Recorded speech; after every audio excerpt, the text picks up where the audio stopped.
Now, we start with some breaking news about me. Now, this is really important. This is breaking news about me. My record is intact. I have never, ever been to a White House Correspondents Gala, ever. Did I say ever? I'm sure Sean Hannity is proud of the fact that he has never been invited to the White House Correspondents' Dinner. He also knows why. It's because the White House Correspondents Association's annual dinner is their, quote, main source of revenue to finance all of our work, including support of the journalists working to cover the president, events and programs to educate the public about the value of the First Amendment and a free press, and scholarships to help the next generation of journalists.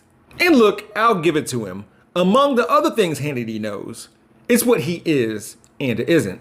Talking to people, sources, as I often do, as a member of the press, as a talk show host.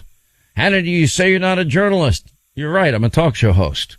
I don't claim to be a journalist. I claim to be a talk show host. These other networks, they claim to be journalists. They're talk show hosts just like me, except they're not honest about it. You think we're bad for America? You think I'm bad for America? Yeah. Hannity admits that he's a talk show host, not a journalist, until he doesn't. Here's a list from Media Matters of all the times he's mentioned this. Now, back to the White House Correspondents' Dinner, which was hosted by Roy Wood Jr. and, before I continue, was met by Client Defiance's blockade as they protested Biden's approval of massive new oil plus gas projects. So, here's some of what Hannity missed when the president was on the mic. It's great the cable news networks are here tonight. MSNBC owned by NBC Universal. Fox News owned by Dominion Voting Systems.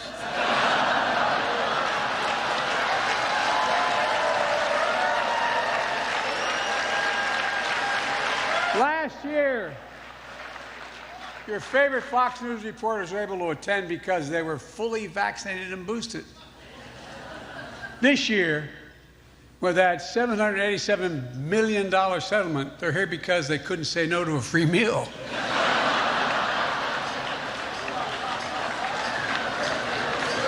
And hell, I'd call Fox honest, fair, and truthful, but then I could be sued for defamation.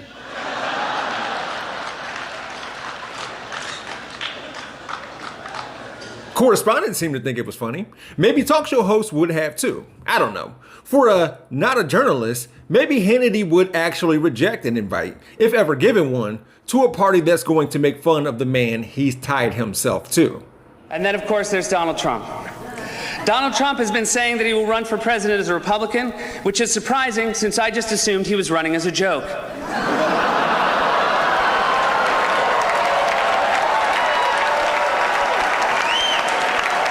Thanks for watching. Meet the next Donald J. Trump. He's already been called a sexist and a racist. To watch how 45 inspires him, you can find the link to that video in the description below. If you're looking for more of my content, click the Jeff Wiggins hashtag or visit my YouTube channel called We Gonna Be Alright. And as a reminder, my architect knows Japanese.